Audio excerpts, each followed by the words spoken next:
Hi hello ನಮಸ್ತೆ ನನ್ನ ಪ್ರೀತಿಯ ವೀಕ್ಷಕರೇ. ನಾನು ನಿಮ್ಮ ಉಮೇಶ್ ಎನ್.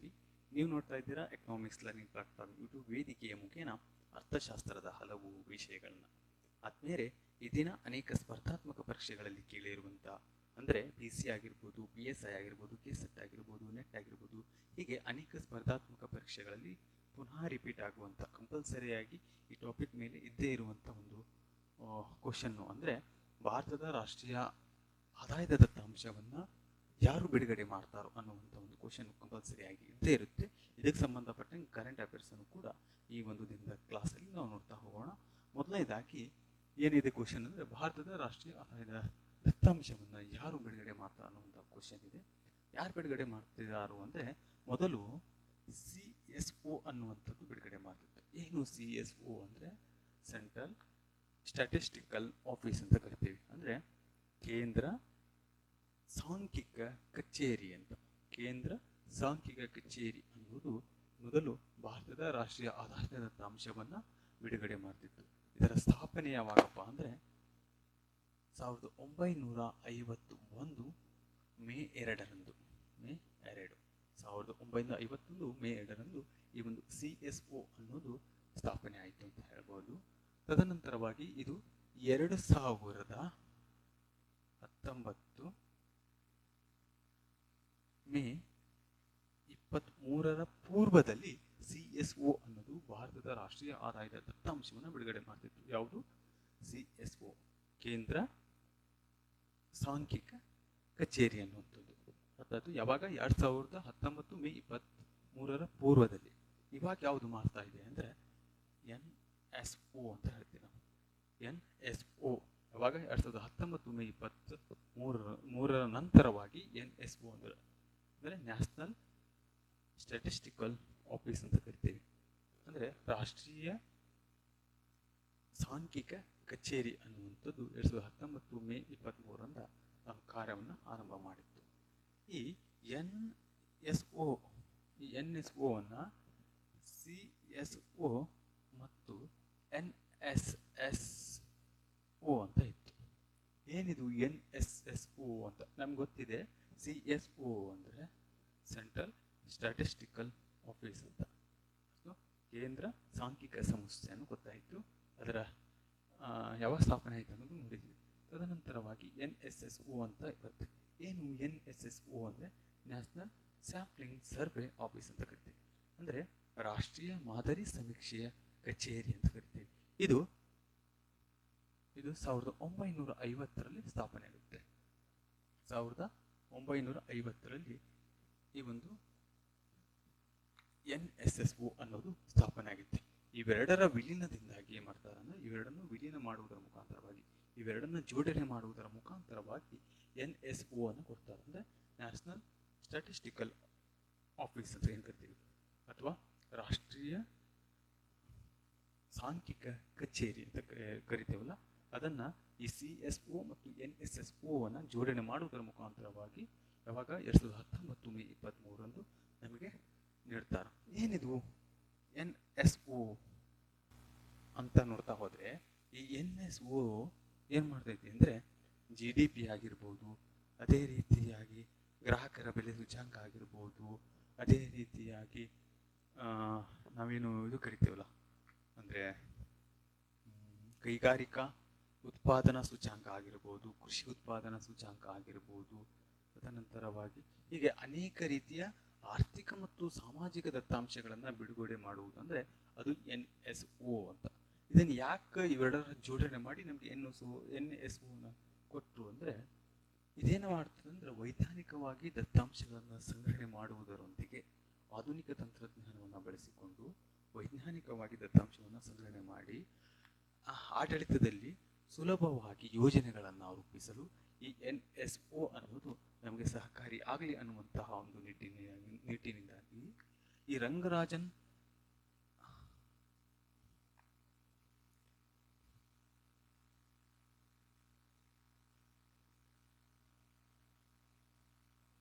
ಒಂದು ರಂಗರಾಜನ್ ಆಯೋಗ ಅಂತ ಬರುತ್ತೆ. ಈ ರಂಗರಾಜನ್ ಆಯೋಗ 2005ರ ಒಂದು ಶಿಫಾರಸ್ಸಿನ ಒಂದು ಭಾಗವಾಗಿ ಈ NSO ಬಂತು ಅನ್ನೋದನ್ನು ಹೇಳಲಾಗುತ್ತೆ. ಅದೇ ರೀತಿಯಾಗಿ ಇದಕ್ಕಾಗಿಯೇ ಒಂದು ಒಂದು ಆಯೋಗವನ್ನು ರಚನೆ ಮಾಡ್ತಾರೆ. ಏನು NSO ಉದ್ದೇಶಕ್ಕಾಗಿ ಒಂದು ಆಯೋಗವನ್ನು ರಚನೆ ಮಾಡ್ತಾರೋ ಆ ಆಯೋಗದ ಹೆಸರು NSC ಅಂತ ಕರಿತೀವಿ. NSC ಇದನ್ನು 2006ರಲ್ಲಿ ಏನು ಮಾಡಲಾಗುತ್ತೆ ಅಂದರೆ ನೇಮಿಸಲಾಗುತ್ತೆ. ಯಾವುದನ್ನ NSC ಅಂತ ಕರಿತೀವಿ, ಅಂದರೆ ನ್ಯಾಷನಲ್ ಸ್ಟ್ಯಾಟಿಸ್ಟಿಕಲ್ ಕೌನ್ಸಿಲ್ ಅಂತ ಕರಿತೀವಿ. ನ್ಯಾಷನಲ್ ಸ್ಟ್ಯಾಟಿಸ್ಟಿಕಲ್ ಕೌನ್ಸಿಲ್ ಅಂತ ಅಂದರೆ ರಾಷ್ಟ್ರೀಯ ಸಾಂಖ್ಯಿಕ ಆಯೋಗ ಅಂತ ಏನು ಕರಿತೀವಿ. ಇದು 2006ರಲ್ಲಿ ಇದನ್ನು ನೇಮಿಸಲಾಗುತ್ತೆ. ಇದರ ಅಧ್ಯಕ್ಷರು ಯಾರಿದ್ರು 2019 ಮೇ 23ರಂದು ಅಂತ ಆದರೆ ಅವಾಗ ಯಾರಿದ್ರು ಅಂದರೆ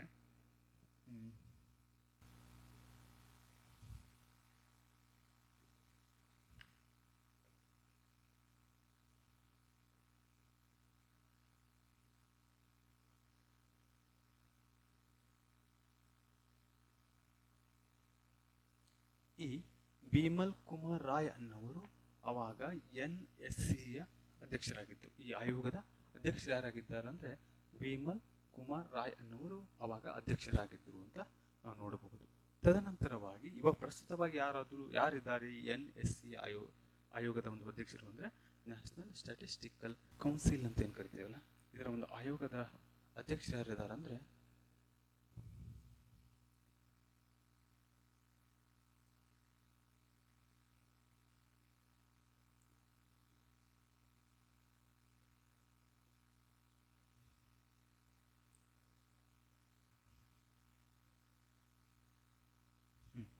ರಾಜೀವ್ ಲಕ್ಷ್ಮಣ್ ಕರಂದೀಕರ್ ಅನ್ನವರು ಪ್ರಸ್ತುತ NSCಯ ಏನಿದ್ದಾರೆ ಅಂದರೆ ಅಧ್ಯಕ್ಷರಾಗಿದ್ದಾರೆ. ನೆನ್ಪಿಟ್ಟು ಈ ಆಯೋಗದ ಅಧ್ಯಕ್ಷರಾಗಿದ್ದಾರೆ. ನೆನಪಿರಲಿ, ಮೊದಲು ಭಾರತದ ರಾಷ್ಟ್ರೀಯ ಆದಾಯದ ದತ್ತಾಂಶವನ್ನು ಬಿಡುಗಡೆ ಮಾಡುವುದು CSO ಅನ್ನೋದು ಬಿಡುಗಡೆ ಮಾಡಿತ್ತು. ಅದರ ಒಂದು ಸ್ಥಾಪನೆ ಯಾವಾಗ ಅಂದರೆ 1951 ಮೇ 2ರಂದು ಮಾಡಲಾಯಿತು. ತದನಂತರವಾಗಿ 2019ರಲ್ಲಿ CSO ಮತ್ತು NSSO ಎರಡನ್ನೂ ವಿಲೀನಗೊಳಿಸುವುದರ ಮುಖಾಂತರವಾಗಿ, ಎರಡನ್ನು ಜೋಡಿಸುವುದರ ಮೂಲಕವಾಗಿ NSO ಅನ್ನು ಜಾರಿಗೆ ತಂದು ಅಥವಾ ಸ್ಥಾಪನೆ ಮಾಡಿದ್ದು.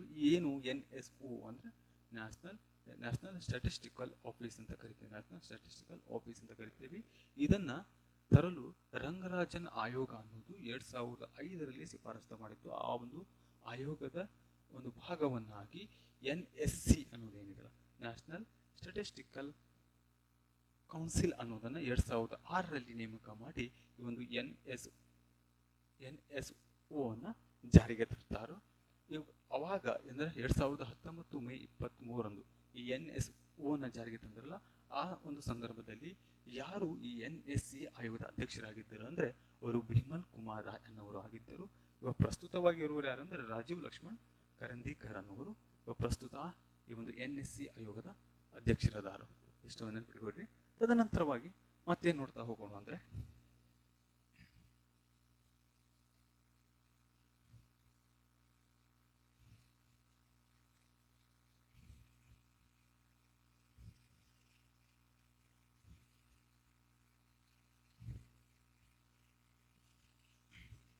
ಈ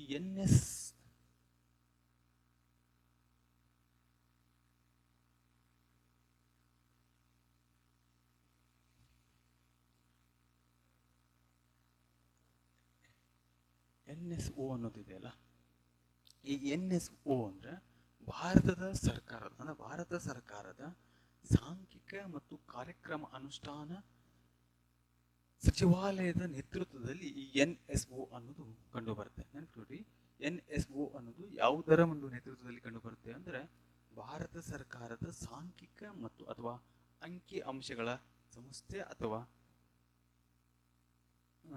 ಸಾಂಖ್ಯಿಕ ಅಂತಾನು ಹೇಳ್ತಾರೆ. ಸಾಂಖ್ಯಿಕ ಅಂದ್ರೂ ಒಂದೇ, ಅಂಕಿ ಅಂಶಗಳಂದ್ರೂ ಕೂಡ ಒಂದೇ. ಸಾಂಖ್ಯಿಕ ಮತ್ತು ಕಾರ್ಯಕ್ರಮ ಅನುಷ್ಠಾನ ಸಚಿವಾಲಯದ ನೇತೃತ್ವದಲ್ಲಿ ಈ NSO ಅನ್ನೋದು ಕಂಡು ಬರುತ್ತೆ ಅನ್ನೋದು ಅದನ್ನು ನೆನ್ಪಿಟ್ಕೊಳ್ರಿ. ತದನಂತರವಾಗಿ ಈ NSO ಅನ್ನೋದು ನಮ್ಗೆ ಏನ್ ಮಾಡ್ತದೆ ಅಂದ್ರೆ GDP ಸಂಬಂಧಪಟ್ಟಂತ ದತ್ತಾಂಶಗಳಾಗಿರ್ಬೋದು, ಅದೇ ರೀತಿಯಾಗಿ ಕನ್ಸ್ಯೂಮರ್ ಪ್ರೈಸ್ ಇಂಡೆಕ್ಸ್ ಅಂತ ಏನ್ ಕರಿತೇವಲ್ಲ, ಕನ್ಸ್ಯೂಮರ್ ಪ್ರೈಸ್ ಇಂಡೆಕ್ಸ್ ಅಂದ್ರೆ ಗ್ರಾಹಕ ಬೆಲೆ ಸೂಚ್ಯಂಕ ಆಗಿರ್ಬೋದು. ತದನಂತರವಾಗಿ ಕೃಷಿ ಉತ್ಪಾದನೆ ಸೂಚ್ಯಂಕ ಆಗಿರ್ಬೋದು, ಕೃಷಿ ಉತ್ಪಾದನೆ ಬೆಲೆ ಸೂಚ್ಯಂಕ ಆಗಿರ್ಬೋದು. ತದನಂತರವಾಗಿ ಕೈಗಾರಿಕಾ ಉತ್ಪಾದನಾ ಸೂಚ್ಯಂಕ ಆಗಿರ್ಬೋದು, ಕೈಗಾರಿಕಾ ಉತ್ಪಾದನಾ ಬೆಲೆ ಸೂಚ್ಯಾಂಕ ಆಗಿರಬಹುದು.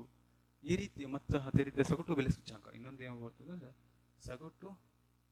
ಸಗಟು ಬೆಲೆ ಸೂಚ್ಯಾಂಕ. ಸಗಟು ಬೆಲೆ ಸೂಚ್ಯಾಂಕವನ್ನು ಕೂಡ ಈ ಒಂದು NSO ಅದಕ್ಕೆ ಸಂಬಂಧಪಟ್ಟಂತ ದತ್ತಾಂಶಗಳನ್ನು ಬಿಡುಗಡೆ ಮಾಡ್ತೈತಿ.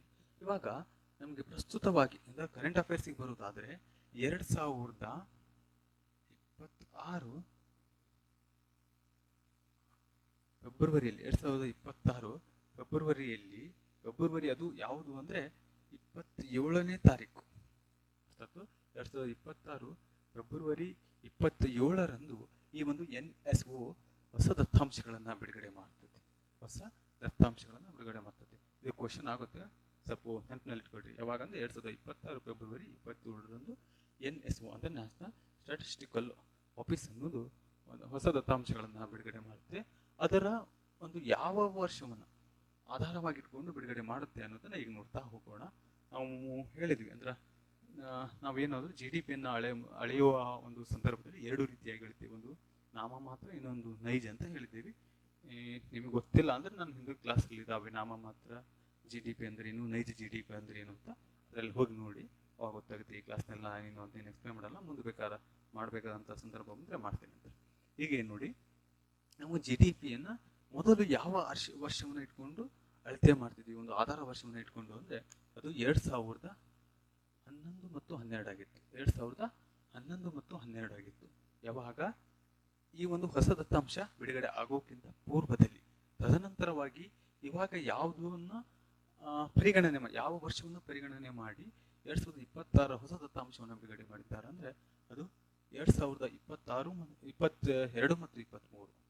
23. 2022 ಮತ್ತು 23 ಇದು ಓಲ್ಡ್ ವರ್ಷವನ್ನು ಪರಿಗಣಿಸಿದ್ದು. ಇದು ಇವಾಗ ಪ್ರಸ್ತುತವಾಗಿ ಇವಾಗ ಆಧಾರ ವರ್ಷ ಯಾವುದಿದೆ ಅಂದರೆ ಅದು 2022-23 ಇದೆ. ಮೊದಲು ಯಾವುದಿತ್ತು ಅಂದರೆ 2011-12 ಇತ್ತು. ಯಾವುದನ್ನ GDP-ಯನ್ನು ಅಳೆಯುವತ್ತಲ್ಲಿ ಅರ್ಥಾತ್. ಈಗ ತದನಂತರವಾಗಿ CPI ಅಂತ ಬರುತ್ತೆ, ಅಂದರೆ ಕನ್ಸ್ಯೂಮರ್ ಪ್ರೈಸ್ ಇಂಡೆಕ್ಸ್ ಅಂತ ಕರಿತೀವಿ. ಅಂದರೆ ನಾವು ಹಣದುಬ್ಬರನ್ನ ಅಳೆಯ ಮುಂದೆ ಬಳಸ್ತೇವೆ ಇದನ್ನು. ಯಾವುದನ್ನ ಗ್ರಾಹಕರ ಬೆಲೆ ಸೂಚ್ಯಾಂಕ ಅಂತ ಕರಿತೀವಿ. ಈ ಗ್ರಾಹಕರ ಬೆಲೆ ಸೂಚ್ಯಾಂಕವನ್ನ ಅಳತೆ ಮಾಡಬೇಕಾದ್ರೆ ಯಾವ ವರ್ಷವನ್ನು ಪರಿಗಣಿಸಲಾಯಿತು ಅಂದರೆ 2024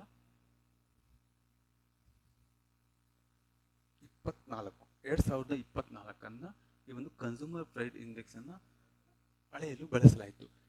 ಅರ್ಥ ಆಯ್ತು?